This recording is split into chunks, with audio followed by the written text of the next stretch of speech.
চায়ের সাথে খাওয়ার জন্য মাত্র 10 মিনিটে বানিয়ে ফেলুন নোনতা বিস্কুট। চা বসিয়ে এক এক সময় আমাদের ঘরে বিস্কুট থাকে না, সেই সময় একেবারে ঝটপট তৈরি করে নিতে পারবেন।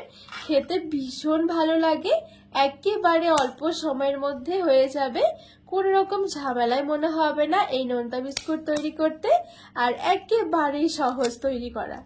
নমস্কার বন্ধুরা, প্রতিদিনের মতো আরো একটা দারুণ রেসিপি নিয়ে হাজির হয়ে গেছি। আজকে আমি আপনাদেরকে মাত্র 10 মিনিটে পুরো বাজারের মতন করে নোনতা বিস্কুট তৈরি করে দেখাবো।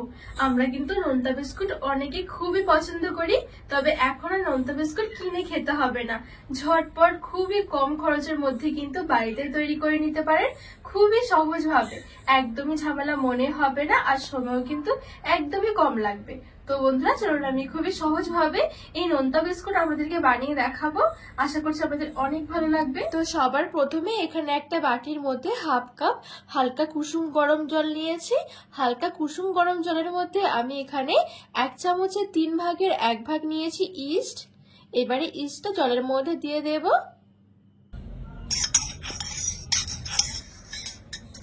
তো এখানে আমি ইস্টটা খুব ভালো করে জলের সাথে মিশিয়ে নিয়েছি, এবারে এক সাইডে রেখে দেব। আর অন্যদিকে আরেকটা বাটির মধ্যে আমি নিয়ে নেব 1 বাটি ময়দা। আপনারা কিন্তু ময়দার জায়গায় আটা দিয়েও করতে পারবেন। হাফ টেবিল চামচ বেকিং পাউডার, আর ঠিক তার অর্ধেক দিয়ে দিচ্ছি বেকিং সোডা। আর হাফ টেবিল চামচ নিয়েছে বিট লবণ, অবশ্যই এখানে বিট লবণটা দেওয়ার চেষ্টা করবেন যেহেতু নোনতা বিস্কুট। আর দিয়ে দিচ্ছি হাফ টেবিল চামচ চিনি। এবারে শুকনো জিনিসগুলো একটু ভালো করে মিশিয়ে নেব। তো এখানে আমি শুকনো জিনিসগুলো খুব ভালো করে মিশিয়ে নিয়েছি। এবারে এখানে নিয়েছি আমি 3 টেবিল চামচ সাদা তেল। তেলটা দিয়ে একটু ভালো করে ময়াম করে নেব।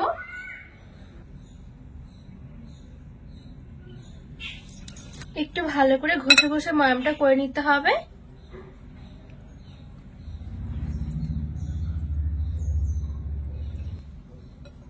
তো এই দেখুন এখানে আমি খুব সুন্দর করে ময়দাটা ময়াম করে নিয়েছি। চাপ দিলে দেখুন কি সুন্দর জড়ো হয়ে যাচ্ছে। ঠিক এভাবে করে কিন্তু ময়দাটা ময়াম করে নিতে হবে। তো এবারে যে আমি আগে যে ইস্ট ভেজানো জলটা এক সাইডে রেখেছিলাম, এই জলটা একটু নেড়ে ছেড়ে নেব, তা না হলে কিন্তু ইস্টটা নিচে থেকে যাবে, উপরে শুধু জলটা থাকবে। তো এবারে এখান থেকে অল্প অল্প করে জল নিয়ে আমি একটা শক্ত টাইপের ডো তৈরি করে নেব।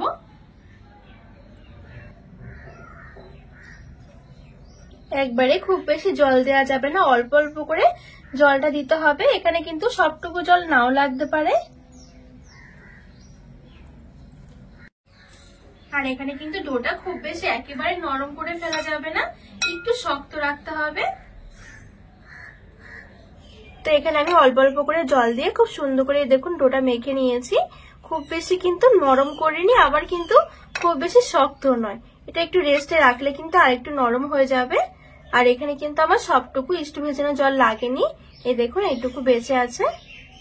এবারে এই ডোটা ঢাকা চাপা দিয়ে আমি 10 মিনিটের জন্য একটু রেস্টে রেখে দেব। এবারে এদিকে একটা বাটির মধ্যে আমি নিয়ে নেব 2 চামচ জল। পুরো বাজারের মতন দেখতে লাগবে তাহলে আমাদের এই নোনতা বিস্কুট গুলো। আর এই 2 চামচ জলের সাথে মিশিয়ে দেব 2 চামচ সাদা তেল। এবারে ভালো করে মিশিয়ে নেব।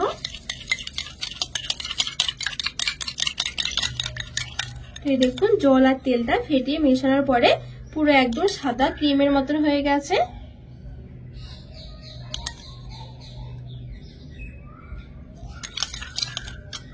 আর এদিকে যে ডোটা আমি মেখে রেখেছিলাম এটা 10 মিনিটের মতন হয়ে গেছে। এবারে আরেকটু ভালো করে আমি মেখে নেব। এবারে এই ডোটা আমি চাটুর মধ্যে রেখে একটু ময়দা ছড়িয়ে পাতলা করে বেলে নেব।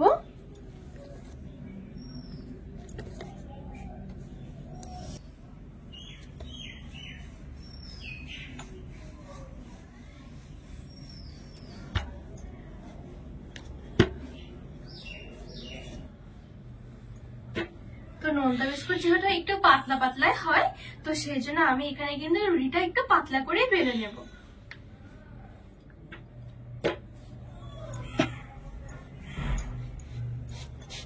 তো এই দেখুন এখানে আমি খুব সুন্দর করে পাতলা করে বেলে নিয়েছি। তো এখানে আমি একটা ছুরি নিয়েছি, দেখুন এরকম ডিজাইন করা ছুরি নিয়েছি। যদি আপনাদের কাছে না থাকে তাহলে যে কোনো ক্যাপ দিয়ে কেটে নিতে পারেন, বা কুকি কাটার থাকলেও কিন্তু কুকি কাটার দিয়ে কেটে নিতে পারেন। তো এবার আমি ঠিক এভাবে করে কেটে নেব।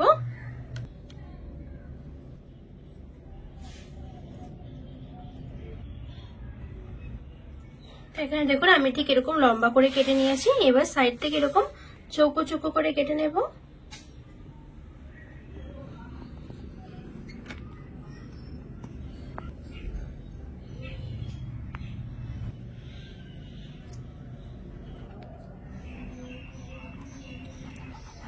তো দেখুন আমি এখানে খুব সুন্দর করে পুরো নোনতা বিস্কুটের মতন কেটে নিয়েছি। এবার আমি এখানে একটা দেখুন কাঠি নিয়েছি। ঠিক দেখবেন নোনতা বিস্কুটের মধ্যে কিন্তু 4-5টা মতন ফুটো ফুটো থাকে। তো সেই ফুটোগুলো আমি একটু করে দেবো।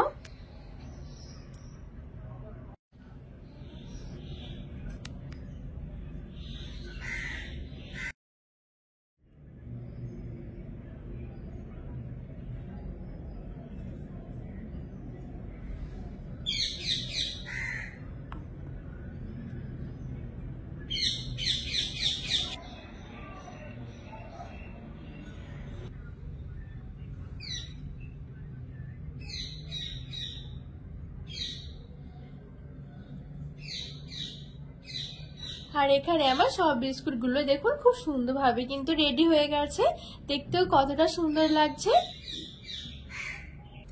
আর এইদিকে যে আমি জল আর তেলটা ভালো করে মিশিয়ে রেখেছিলাম, এখান থেকে এরকম একটা ব্রাশ দিয়ে নিয়ে ভালো করে এরকম বিস্কুটের উপরে একটু লাগিয়ে দেবো।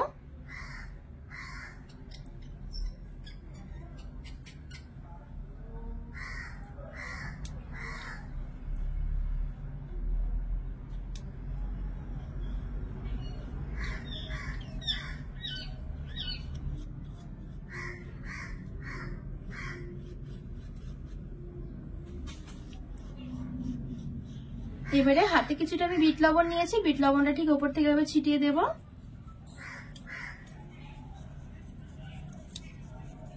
কিন্তু আমাদের এই নোনতা বিস্কুট গুলো একেবারে রেডি হয়ে গেছে। এইবারে চলুন আমি এই বিস্কুট গুলো ভেজে নেব। আর এইদিকে আমি বিস্কুট গুলো ভাজার জন্য কিছুটা তেল একদমই হালকা করে গরম করে নিয়েছি। বিস্কুট গুলো শুধুমাত্র তেলে ভাজা হবে, কিন্তু একদমই তেল টানবে না বন্ধুরা। এবারে এখান থেকে আমি একটা বিস্কুট তুলে এবার তেলের মধ্যে ছেড়ে দেবো। আর তেলটা কিন্তু অবশ্যই হালকা কুসুম গরম থাকতে হবে।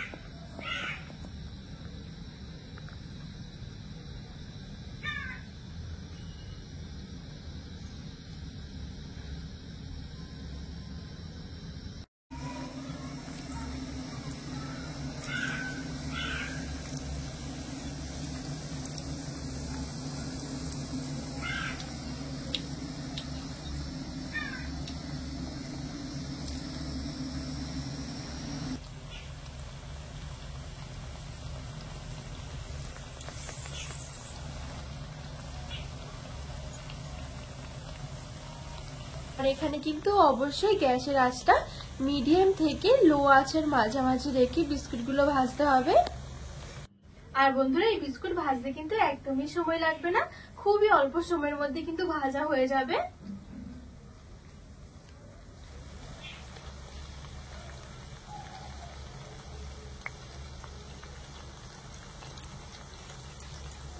তো এখানে আমার এই বিস্কুটগুলো খুব সুন্দর করে ভাজা হয়ে গেছে। তো এবারে তেল থেকে ঝরিয়ে নেব।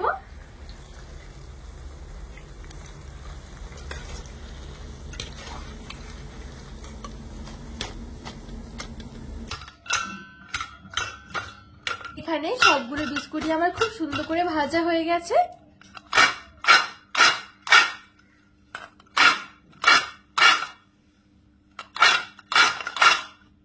আর এই দেখুন বন্ধুরা কত সুন্দর বিস্কুটগুলো খাস্তা আর মচমচে হয়েছে, খেতে কিন্তু ভীষণ ভালো লাগে।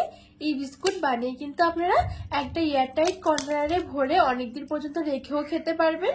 চায়ের সাথে তো এই নোনতা বিস্কুট খেতে ভীষণ ভালো লাগে, ঝটপট কিন্তু রেডি হয়েও যাবে। তো বন্ধুরা আজকে এই বিস্কুটের রেসিপি আপনাদের কেমন লেগেছে অবশ্যই কিন্তু কমেন্ট করে জানাবেন। আর রেসিপি ভালো লাগলে চ্যানেলটিকে সাবস্ক্রাইব করে পাশে থাকা অনুরোধ রইল।